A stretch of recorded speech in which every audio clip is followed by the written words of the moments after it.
Hello friends. So today we are discussing about the taxation of futures and options. तो दोस्तों आज का जो टॉपिक है वो बहुत ही इंटरेस्टिंग टॉपिक है और ये है कि जो आप फ्यूचर्स और ऑप्शंस की ट्रेडिंग करते हैं स्टॉक मार्केट में तो उस पर किस तरह से इनकम टैक्स देना पड़ता है, उसका टैक्सेशन एस्पेक्ट क्या है, हम इसको इस पूरे वीडियो में कवर करने जा रहे हैं। दूसरी जो सबसे इम्पोर्टेंट पार्ट है कि जो आप ये फ्यूचर और ऑप्शंस की ट्रेडिंग करते हैं तो उसमें टर्नओवर कैसे कैलकुलेट करेंगे। और जो तीसरा सबसे इम्पोर्टेंट पार्ट है कि ये जो फ्यूचर और ऑप्शंस की जो ट्रेडिंग है क्या उसमें टैक्स ऑडिट अप्लीकेबल होगा, और अगर टैक्स ऑडिट अप्लीकेबल होता है तो उस पर किस तरीके से आप अपनी प्रॉफिट को डिक्लेयर करेंगे और उस पर आप टैक्स कैलकुलेट करेंगे। तो इस पूरे वीडियो को समझने के लिए आपको एंड तक पूरे वीडियो को देखना पड़ेगा, तभी आप फ्यूचर्स और ऑप्शंस के टैक्सेशन एस्पेक्ट को समझ पाएंगे। और मुझे उम्मीद है कि हमने इससे पहले स्टॉक मार्केट के ऊपर 2 वीडियो भी शेयर किए हैं। पहला वीडियो हमने किया था कि जो इक्विटी से रिलेटेड आपकी ट्रेडिंग है तो उस पर किस तरह से आप टैक्स पे करेंगे, चाहे वो शॉर्ट टर्म हो या लॉन्ग टर्म हो। और दूसरा वीडियो हमने शेयर किया था कि जो इंट्राडे ट्रांजैक्शंस हैं जिसको कि आप सेम डे में स्क्वायर ऑफ करते हैं तो उसके ऊपर किस तरीके से इनकम टैक्स आपको पे करना पड़ेगा। तो 2 वीडियो हमने ऑलरेडी आपको शेयर कर दिए। अगर किसी भी मेरे फ्रेंड्स को रह गया हो तो आप मेरे YouTube चैनल पे जाके ये दोनों वीडियो को आप देख सकते हो। और आज का जो इम्पोर्टेंट टॉपिक है कि taxation of futures and option. जैसा कि आप सभी जानते हैं कि ITR फाइलिंग असेसमेंट ईयर 2021 और 22 के लिए स्टार्ट हो गया है। तो इसमें हमारे बहुत ऐसे टैक्स पेयर हैं जिन्होंने फ्यूचर और ऑप्शंस में लास्ट फाइनेंशियल ईयर 2021 के अंदर उन्होंने ट्रेडिंग करी है। तो उस ट्रेडिंग को किस तरीके से वो अपनी ITR में डिस्क्लोज करेंगे ये समझना बहुत ही ज़रूरी है। अदरवाइज़ आपको इनकम टैक्स की नोटिसेज आने की पूरी संभावना होगी और उसके लिए आपको पेनल्टी भी पे करना पड़ सकता है। तो दोस्तों सबसे पहले हम ये जानने की कोशिश करें कि जो ये फ्यूचर्स और ऑप्शंस हैं स्टॉक मार्केट के अंदर, इसको इनकम टैक्स के सेक्शन 43 सब सेक्शन 5 में नॉन स्पेकुलेटिव बिजनेस माना गया है। इसका मतलब ये है कि जो नॉर्मल आप बिजनेस करते हो उसी बिजनेस की तरह इस फ्यूचर और ऑप्शन से भी आपकी जो ट्रांजैक्शंस होगी उसमें जो भी आपका प्रॉफिट और लॉस होगा तो उसका वही ट्रीटमेंट होगा जो आप नॉर्मल तरीके से किसी भी बिजनेस में आप उसका इस्तेमाल करते हो। तो ये सबसे पहले ये क्लियर हो गया कि ये जो फ्यूचर और ऑप्शंस हैं ये नॉर्मल बिजनेस इनकम है, ना कि स्पेकुलेटिव ट्रांजैक्शंस हैं। अब दूसरा जो इम्पोर्टेंट पॉइंट है कि अगर ये बिजनेस इनकम है तो इसके क्या मायने हैं। इसके मायने ये हैं कि एक बिजनेसमैन को अपनी बिजनेस से नॉर्मल सिनेरियो में जो भी बेनिफिट्स अवेलेबल हैं वो सारे बेनिफिट्स आपको इस सेक्शन में भी अवेलेबल होगा। अब हम ये जानने की कोशिश करें कि इसमें टर्नओवर कैसे कैलकुलेट करते हैं। और टर्नओवर को समझने के लिए जो भी फ्यूचर और ऑप्शंस ट्रेड करते हैं तो उनको ये बात अच्छे से पता है कि जब भी आप फ्यूचर्स का कोई सौदा आप लेते हो स्टॉक मार्केट में, हम इसको आपको एक इलस्ट्रेशन के थ्रू अभी एक्सप्लेन कर रहे हैं कि मान लो कि आपने इन्फोसिस का एक लॉट लिया जिनका बाइंग आपको 5 लाख का पड़ा और फिर आप उसी फ्यूचर्स को 5,50,000 में आप सेल कर देते हो, तो यहाँ आप देखते हो कि आपको 50,000 का प्रॉफिट होता है। तो अब सवाल है कि हमारा टर्नओवर क्या होगा, कि या यहाँ पे जो हमने टोटल हमारा बाइंग वॉल्यूम है 5 लाख और हमारा सेल वॉल्यूम यहाँ पे 5,50,000 है, तो क्या हमारा 10,50,000 हमारा टर्नओवर होगा? Answer is no. Trading volume अलग चीज़ है। टर्नओवर के लिए जो आपको नेट प्रॉफिट और लॉस है उसी का आप एग्रीगेट लेंगे ड्यूरिंग दी फाइनेंशियल ईयर, और वो जो आपका एग्रीगेट अमाउंट होगा वही टर्नओवर में कंप्यूट किया जाएगा, वही आपकी टर्नओवर मानी जाएगी। मैंने भी बहुत सारे यूट्यूब्स पे वीडियो देखे, कई लोगों ने इस चीज़ को गलत तरीके से एक्सप्लेन किया है, तो आप मिसलीड ना हो। जो सेक्शंस है इनकम टैक्स की वो ये कहता है कि आपकी टर्नओवर ट्रेडिंग वॉल्यूम नहीं होगी, आपकी जो टर्नओवर होगी वो जो नेट प्रॉफिट और लॉस है वो होगी। अब इसको हम दूसरे एग्जाम्पल से आपको बताने की कोशिश करते हैं।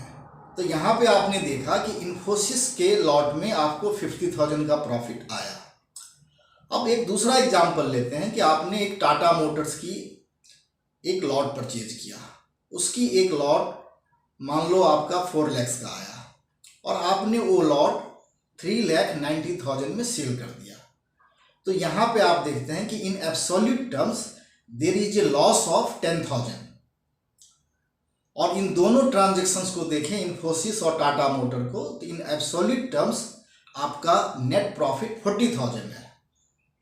लेकिन जब टर्नओवर कैलकुलेट करेंगे तो आप एब्सोल्यूट फिगर को लेंगे। एब्सोल्यूट फिगर का मीनिंग है कि इसमें जो इन्फोसिस का आपका जो 50,000 का प्रॉफिट है वो 50,000 कंसीडर करेंगे, और टाटा मोटर में जो 10,000 लॉस है तो आप 10,000 को कंसीडर करेंगे।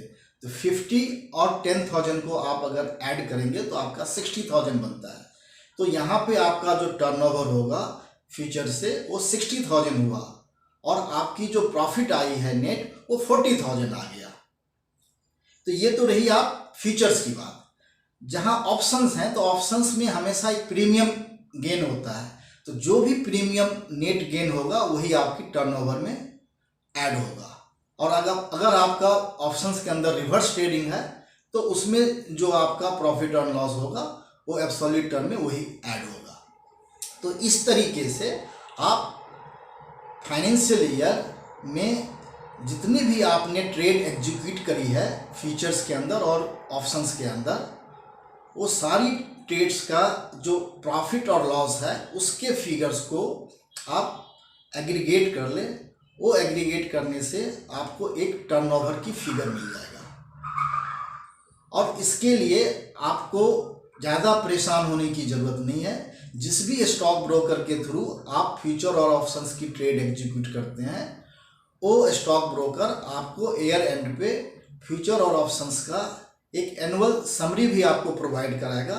उस समरी में आपको ये सारी डिटेल्स ऑलरेडी अवेलेबल होता है, आप उन्हीं डिटेल्स को एग्रीगेट लेकर के आप टर्नओवर आप देख लें, तो वहाँ से आपको टर्नओवर की भी फिगर आपको मिल जाएगी, और आपका इन एब्सोल्यूट टर्म्स में क्या प्रॉफिट और लॉस है वो भी आपको ये डिटेल्स अवेलेबल हो जाएगा। तो यहाँ पे हमने दो एस्पेक्ट को बारे में अच्छे तरीके से समझ गए कि पहला चीज़ ये है कि इसमें हमारा टर्नओवर क्या है और उसको कैसे कैलकुलेट करते हैं, और दूसरी बातें जो हमने इसमें लर्न करा वो ये है कि हमारा नेट प्रॉफिट और लॉस क्या है। अब जो सबसे इम्पोर्टेंट एस्पेक्ट है नॉर्मली फ्यूचर्स और ऑप्शंस के अंदर, कि यहाँ पे जो रेगुलर ट्रेड लेते हैं तो उनका जो टर्नओवर फिगर है वो बहुत जल्दी शूटअप करता है। तो हो सकता है कि आप एक थ्रेशोल्ड लिमिट को एक्सीड कर रहे हैं। तो जैसा कि इनकम टैक्स के अंदर एक सेक्शन है, सेक्शन 44AB, जो सेक्शन 44AB ये मैंडेट करता है कि आपका बिजनेस इनकम है तो कब आप इस बिजनेस इनकम की टैक्स ऑडिट कराओगे। तो नॉर्मल सिनेरियो में जो आपका टर्नओवर क्राइटेरिया है वो 1 करोड़ का है। अगर आप 1 करोड़ से ज़्यादा की टर्नओवर है तो आपको 44 AB के अकॉर्डिंग कंपलसरी आपको टैक्स ऑडिट कराना जरूरी है। अब फर्दर गवर्नमेंट ने इसमें एक और अमेंडमेंट ला करके थोड़ा सा बेनिफिट दिया है डिजिटल ट्रांजैक्शंस को प्रमोट करने के लिए। तो वहाँ पे गवर्नमेंट ने पहले 5 करोड़ था, 5 करोड़ की लिमिट को 10 करोड़ कर दिया। तो अगर आपका 10 करोड़ टर्नओवर है और आपका कोई भी रिसीट्स या पेमेंट 5% से ज़्यादा कैश में नहीं है तो आप टैक्स ऑडिट के दायरे से बाहर आ जाएंगे। तीसरी इस सेक्शन के साथ आपको 44 AD भी हम रेफर करेंगे। 44 AD का जो सेक्शन है वो प्रिजम्पटिव सेक्शन है। प्रिजम्पटिव सेक्शन का मतलब है कि गवर्नमेंट कहता है, इनकम टैक्स डिपार्टमेंट, कि आपकी जो भी प्रॉफिट एंड लॉस है, अगर आप प्रॉफिट एंड लॉस को डिक्लेयर करना चाहते हो नॉर्मल सिनेरियो में तो नॉर्मल में जाओ, अगर नॉर्मल सिनेरियो में नहीं करना चाहते हो तो आप एक टर्नओवर का सर्टेन परसेंटेज आप डिक्लेयर कर दो, तो हम आपको उसी के ऊपर जो टैक्स ड्यू होगा वो टैक्स आप पे कर दो, तो आपकी इनकम टैक्स लायबिलिटी डिस्चार्ज हो जाती है। तो कहने का मतलब है कि अगर मान लो अगर आपका प्रिजम्पटिव टैक्सेशन में जो 1 करोड़ का टैक्स ऑडिट का लिमिट था वो 2 करोड़ है, मान लिया कि आपका 1 करोड़ 50 लाख का टोटल टर्नओवर बनता है, तो इस तरीके से देखिए तो आपका 150 पे आपका टैक्स ऑडिट बनता है। लेकिन अगर आप टैक्स ऑडिट से बाहर आना चाहते हो तो आप 1,50,000 का आप 8% या 6% अगर आप प्रॉफिट डिक्लेयर करके उस पर टैक्स दे देते हो तो आपको टैक्स ऑडिट कराने की रिक्वायरमेंट नहीं बनेगी। तो ये प्रिजम्पटिव टैक्सेशन का बेनिफिट है। लेकिन अगर किसी को एक्चुअल में ही लॉस हुआ है और उस लॉस का वो बेनिफिट लेना चाहे तो मेरी एडवाइस है कि वो टैक्स ऑडिट जरूर कराएं, और टैक्स ऑडिट से घबराने की कोई भी ज़रूरत नहीं है। टैक्स ऑडिट भी एक नॉर्मल ऑडिट की तरह होगा। आप किसी भी सीए और प्रोफेशनल्स के पास जाके अपनी बुक्स की आप ऑडिट करा लें, तो आपको जो भी लॉस होगा उस लॉस को आप अगले 8 साल तक कैरी फॉरवर्ड भी कर सकते हैं। लेकिन उसमें एक कंडीशंस ये भी है कि return should be filed in time. अगर आप टाइम पे रिटर्न फाइल नहीं करेंगे तो आपको इसका बेनिफिट नहीं मिलेगा। तो मीनिंग दियर बाय, अगर आपको मान लो साल में 10 लाख रुपया फ्यूचर और ऑप्शंस में लॉस हुआ है और आप चाहते हैं कि 10 लाख रुपए का हम बेनिफिट लें, तो आप टैक्स ऑडिट करा लें ताकि वो इनकम जो लॉस है वो आगे कैरी फॉरवर्ड हो जाए, और जब भी आपको कोई टैक्सेबल इनकम होता है अदर देन सैलरी तो आप उसके अगेंस्ट में एडजस्ट भी कर सकते हैं, और आप सेम ईयर में भी इसको एडजस्ट कर सकते हैं। मान लो आपकी दूसरे सोर्सेज से कोई भी इनकम है, से फॉर एग्जांपल आपकी रेंटल इनकम आती है, तो रेंटल इनकम में आपको टैक्स देना पड़ रहा है और आपको फ्यूचर ऑप्शन में लॉस है तो वो लॉस सेट ऑफ कर लें सैलरी को छोड़ के। इवन अदर सोर्सेज से भी आप सेट ऑफ कर सकते हैं। अदर सोर्सेज में क्या है, आपके फिक्स डिपॉजिट्स हैं, जो भी इंटरेस्ट आ रहे हैं आप उसके अगेंस्ट में इसको एडजस्ट कर लें। तो कुल मिला के आपको फ्यूचर और ऑप्शंस में जितनी भी कन्फ्यूजन्स आपके माइंड में थी, हमने पूरी कोशिश की है कि आपके ये सारे कन्फ्यूजन्स को दूर कर दें और आप इनको ITR में सही तरीके से उनको दिखाएं और उसका बेनिफिट आप लें। अगर आप कोई भी लॉस या गेन है अगर आप ITR में नहीं डिक्लेयर करते हैं तो आपको नोटिस आने की पूरी संभावना है और आपको इसके लिए एक हैफ्टी पेनल्टी भी पे करना पड़ सकता है। तो दोस्तों, अब तक आपने मेरा हौसला काफ़ी बढ़ाया है, मेरे हर वीडियो को आपने काफ़ी सब्सक्राइब किया है। मेरी फिर आपसे रिक्वेस्ट है कि इस वीडियो को आप सब्सक्राइब करें, अपने ग्रुप में भी इनको शेयर करें ताकि आपके जो भी जानने वाले नियरेस्ट और डियरेस्ट हैं उनको भी इस वीडियो का लाभ मिल सके। Thank you very much.